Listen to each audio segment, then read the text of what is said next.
कहानी शुरू होती है और हमें दिखाया जाता है कि दो बसेस हार्मनी सिटी जा रही होती हैं, जो कि एक बर्फीला शहर है। ये बसेस इसलिए जा रही होती हैं क्योंकि शहर में एक ज़ॉम्बी वायरस ने सब लोगों को ज़ॉम्बी बना दिया है और ये सब लोग अपनी जान बचाने के लिए वहाँ से एक दूसरे शहर हार्मनी जा रहे होते हैं। बस में सब लोग बहुत खौफ में थे और बस में उन लोगों की हिफाजत के लिए 2 आर्मी सोल्जर्स भी थे और बस में मौजूद एक औरत दिखाई जाती है जिसका नाम था एमा और उसके साथ उसकी छोटी बेटी लू उसके पास थी और लू बहुत रो रही थी। एमा उसे चुकरा ही रही होती है और तभी उसके आगे वाली एक बस रुक गई तो बस में मौजूद एक सोल्जर उसे चेक करने जाता है, लेकिन वो दोबारा लौट कर नहीं आता और ये देखकर वो दूसरा सोल्जर भी उसको देखने के लिए जाता है तो वही सोल्जर उस पर अटैक कर देता है और वो बस में भी घुस जाता है। लेकिन बस में मौजूद जैक और पैट्रिक नाम के 2 आदमियों ने उसको बस से बाहर फेंक दिया और बस के दरवाजे बंद कर दिए। यहाँ पैट्रिक और जैक दोनों दोस्त हैं और पैट्रिक एमा का हस्बैंड भी है। अब बस में मौजूद लोगों के पास ज़ॉम्बीज़ से लड़ने के लिए कुछ भी नहीं था तो ये देखकर जैक बस से बाहर जाता है और उस सोल्जर की गन उठाता है और तभी वह सोल्जर वहाँ पर ज़ॉम्बी बन चुका था और वह जैक पर भी अटैक कर देता है। लेकिन इस दौरान जैक वहाँ अपनी पिस्टल से उस सोल्जर को मार देता है और इस दौरान वहाँ पर बस का गेट खुला होने की वजह से बस के अंदर बहुत से ज़ॉम्बीज़ आ जाते हैं और सब लोग अपनी जान बचाने के लिए वहाँ से भागने लगते हैं। लेकिन जब सब लोग बाहर निकलते हैं तो बाहर भी बहुत सारे ज़ॉम्बीज़ थे जो उन पर अटैक करने लगते हैं और हर तरफ लोग अपनी जान बचाने के लिए भागने लगे और यहीं पर एमा अपनी बेटी के साथ एक कार में छुप जाती है। लेकिन तभी वहाँ पर एक ज़ॉम्बी ने उस पर अटैक कर दिया, लेकिन जैक वक्त पर पहुंचकर उस ज़ॉम्बी को मार डालता है और वे वहाँ से बच जाते हैं। फिर जैक और पैट्रिक दोनों देखते हैं कि एमा को ज़ॉम्बी ने काट लिया है। फिर हमें 9 साल बाद का सीन दिखाया जाता है और पूरा एरिया एक स्नो कवर्ड गोस्ट टाउन बन चुका है। हर तरफ खामोशी है और वहीं पर पैट्रिक एक घोड़े का शिकार कर लेता है और उसको वहाँ से लेकर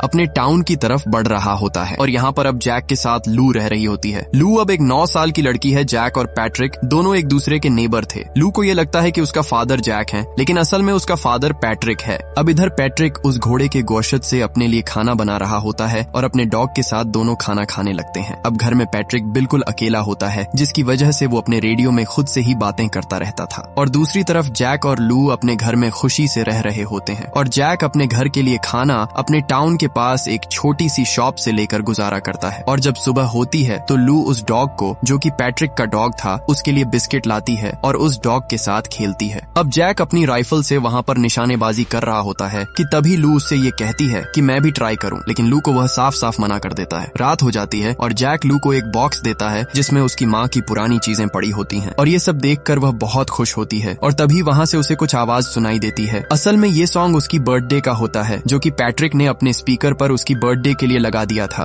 और पैट्रिक ने लू के लिए एक केक भी बनाया था, लेकिन वह केक उसने अपने डॉग को दे दिया क्योंकि वह जानता था कि जैक उसे अपने घर नहीं आने देगा, इसलिए वह केक डॉग को खिला देता है। अब रात में जैक लू से कुछ बातें करता है और लू को ये बताता है कि जब तुम छोटी थी तो तुम्हारी मॉम इस दुनिया से चली गई। फिर लू जैक से ये भी पूछती है कि क्या ये मॉन्स्टर सच में होते हैं और जैक लू को ये बताता है कि सब मॉन्स्टर ठंड की वजह से मर गए हैं। और इसके बाद जैक और लू दोनों सो जाते हैं और रात में अचानक लू एक ख्वाब की वजह से उठ जाती है और तभी उसे बाहर एक ज़ॉम्बी दिखाई देता है, जिसकी वजह से वह बहुत डर जाती है और एक कोने पर छुप जाती है। और जब सुबह जब जैक लू को बेड पर नहीं देखता तो वह तुरंत सब घर में उसको ढूंढता है और तभी वह लू को एक बेड के नीचे छुपा देखता है। तो वह पूछता है कि तुम बेड के नीचे क्यों छुपी हुई हो? तो वह जैक को बताती है कि उसने रात को मॉन्स्टर देखा है। तो जैक ये कहता है कि वह एक सपना होगा क्योंकि सब मॉन्स्टर ठंड की वजह से मर चुके हैं। और लू यह भी कहती है कि अगर मॉन्स्टर मर चुके हैं तो आप मुझे बाहर क्यों नहीं जाने देते और सब घर में लॉक क्यों लगा कर रखते हैं? इस पर जैक लू को कोई भी जवाब नहीं देता है और तभी लू उस डॉग को बिस्किट खिलाने जाती है तो तभी वह वहाँ पर पैट्रिक को देखती है और पैट्रिक उससे बातें करता है और तभी वहाँ पर जैक आ जाता है और वह पैट्रिक पर गुस्से होता है और कहता है कि तुम दूर रहो लू से और ये भी कहता है कि यहाँ से फौरन अपने डॉग को ले जाओ। फिर डॉग और पैट्रिक दोनों वहाँ से चले जाते हैं और एक शॉप पर जाते हैं जहाँ से पैट्रिक अपने लिए सामान लेता है और तभी उसे वहाँ पर एक फॉक्स दिखाई देता है जिसे एक ज़ॉम्बी खा रहा होता है तो वह तुरंत वहाँ से भागता है और इसी दौरान वहाँ वह एक पेड़ से टकरा जाता है और वह वहीं पर बेहोश हो जाता है और जब उसे होश आता है तो वह अपनी आंख खोलता है तो ज़ॉम्बी उसके ऊपर खड़ा होता है और दूसरी तरफ जब जैक लू को गन चलाना सिखा रहा होता है तो वह ज़ॉम्बी की फायर की आवाज सुनकर वहाँ से भाग जाता है और पैट्रिक तुरंत जैक को ज़ॉम्बी से बचने के लिए बताता है तो वह ज़ॉम्बी पैट्रिक पर दोबारा हमला कर देता है और जैक फौरन लू को अपने घर के अंदर जाने के लिए कहता है। फिर जैक उस ज़ॉम्बी पर फायर नहीं कर पाता जिसकी वजह से वो ज़ॉम्बी पैट्रिक को काट लेता है और तभी वहाँ पर पैट्रिक का डॉग आकर उस ज़ॉम्बी को उसके ऊपर से हटा देता है, लेकिन वो ज़ॉम्बी डॉग को वहीं पर मार देता है। तभी पैट्रिक उस ज़ॉम्बी पर फायर करता है जिससे वो वहाँ से भाग जाता है और दूसरी तरफ लू जैक से नाराज हो जाती है क्योंकि उसने उस ज़ॉम्बी पर फायर नहीं किया जिसकी वजह से वह डॉग मारा गया जिस डॉग से लू प्यार करती करती थी। पैट्रिक उस डॉग को अपने घर ले आता है और तभी वह देखता है कि उसे ज़ॉम्बी ने काट लिया है। तो वह अपने आप को गोली मारना चाहता था, तभी उसकी याद में आइमा आती है जहाँ पर ज़ॉम्बी ने आइमा को इन्फेक्ट कर दिया था और इसीलिए पैट्रिक ने उसका हाथ काट दिया था, इसलिए वह अपने आप को मार नहीं सकता। और तभी उसे रेडियो पर किसी की आवाज सुनाई देती है और एक आदमी उसे यह कहता है कि तुम कहाँ पर हो। आगे से पैट्रिक कहता है कि मैं हार्मनी में हूँ। फिर पैट्रिक उस आदमी को यह बताता है कि उसे उस ज़ॉम्बी ने काट लिया है। तो वह आगे से पूछता है कि तुम्हारी मदद किसी ने नहीं की। तो पैट्रिक बोलता है कि उस वक्त जैक वहाँ पर था। तो वह आदमी कहता है कि उसने ये गलती की है, जैक को यह नहीं करना चाहिए था। और सुबह हमें दिखाया जाता है कि जैक अपने घर के सभी दरवाजों को अच्छी तरह लकड़ियों से बंद कर रहा होता है। तभी वो देखता है कि पैट्रिक अभी तक ठीक है, वो अभी ज़ॉम्बी नहीं बना। तो ये देखकर उसे यकीन नहीं आता। अब लू जैक से जिद करती है कि उसे अपनी मॉम के लिए कुछ फूल चाहिए। तो जैक आगे से मना करता है कि हम बाहर नहीं जा सकते। तो लू कहती है कि मैं खुद ही ले आऊंगी। इसलिए जैक उसकी बात मान जाता है और वो उसके लिए फूल लेने चला जाता है। और रास्ते पर उसे पैट्रिक का गिरा हुआ गिफ्ट मिला जो कि पैट्रिक ने लू के लिए लिया था। फिर जैक आगे निकल पड़ा और रास्ते में उसे एक सुनसान घर मिला जिसमें कोई भी नहीं था और उसे वहाँ से कुछ फूल मिल गए।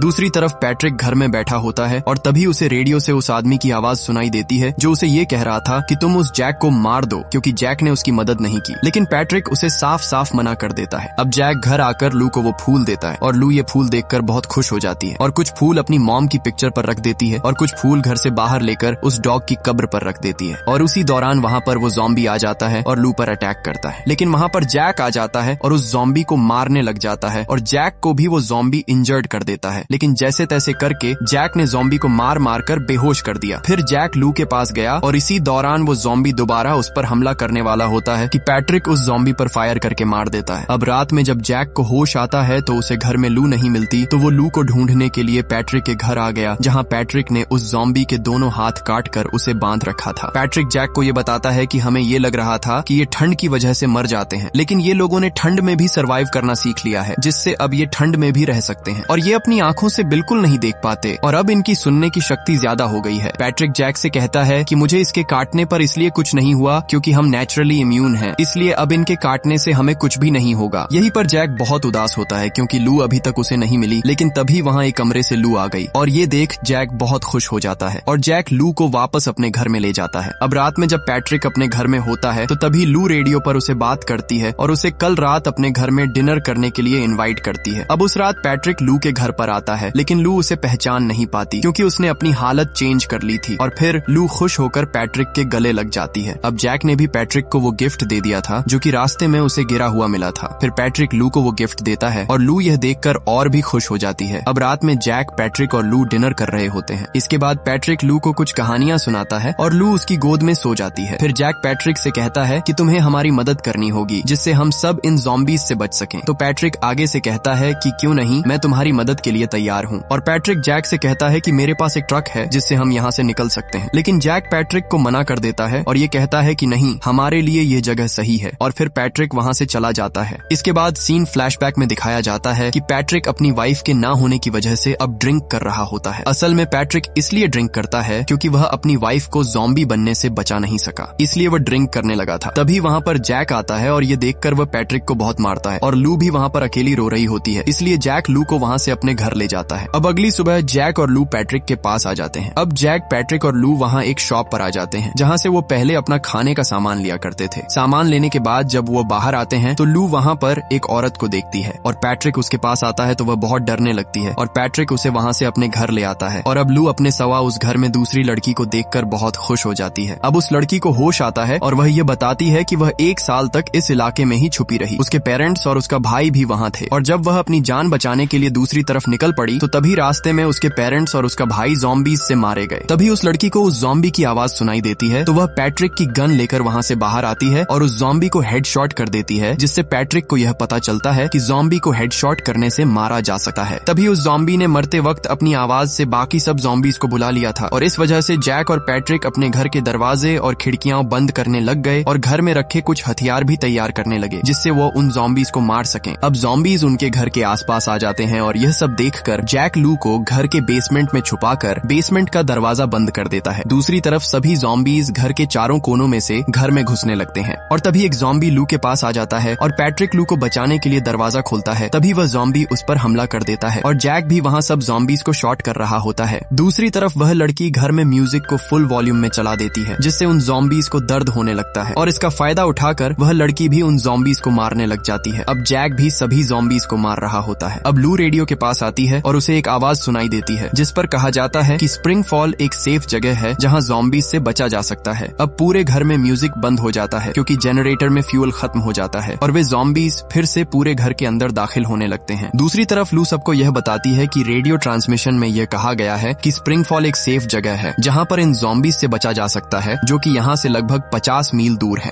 पैट्रिक जैक से ये कहता है कि मैं इन्हें घर से दूर लेकर जाता हूँ और जब रास्ता साफ हो तो तुम ट्रक तक पहुँच जाना, लेकिन उसे स्टार्ट मत करना जब तक मैं सिग्नल न दूं। अब पैट्रिक ने घर से एक फ्लेयर ली और लू से ये कहता है कि यह सब खत्म होने के बाद चाहे कुछ भी हो जाए तुम रात को दांत ब्रश करके सोना। उसके बाद पैट्रिक एक फ्लेयर और गन लेकर घर से बाहर जाता है और सब ज़ॉम्बीज को वहाँ से दूर करने लगता है और दूसरी तरफ जैक, लू और वह लड़की वहाँ से निकलकर ट्रक में दूसरी तरफ निकल जाते हैं। इधर पैट्रिक के पास बहुत ज्यादा ज़ॉम्बीज आ जाते हैं और सभी ज़ॉम्बीज ने पैट्रिक को काट लिया और इसके बाद वहाँ पर फ्यूल गिरने की वजह से वहाँ एक ब्लास्ट होता है जिससे सभी ज़ॉम्बीज और उनके साथ पैट्रिक भी अपनी जान गंवा देता है। वहीं दूसरी तरफ जैक हार्मनी से निकल चुका होता है और जब वह एक जगह पर आकर रुकता है तो उन्हें एक उगता हुआ सूरज दिखाई देता है और यह मूवी यहीं पर एंड हो जाती है।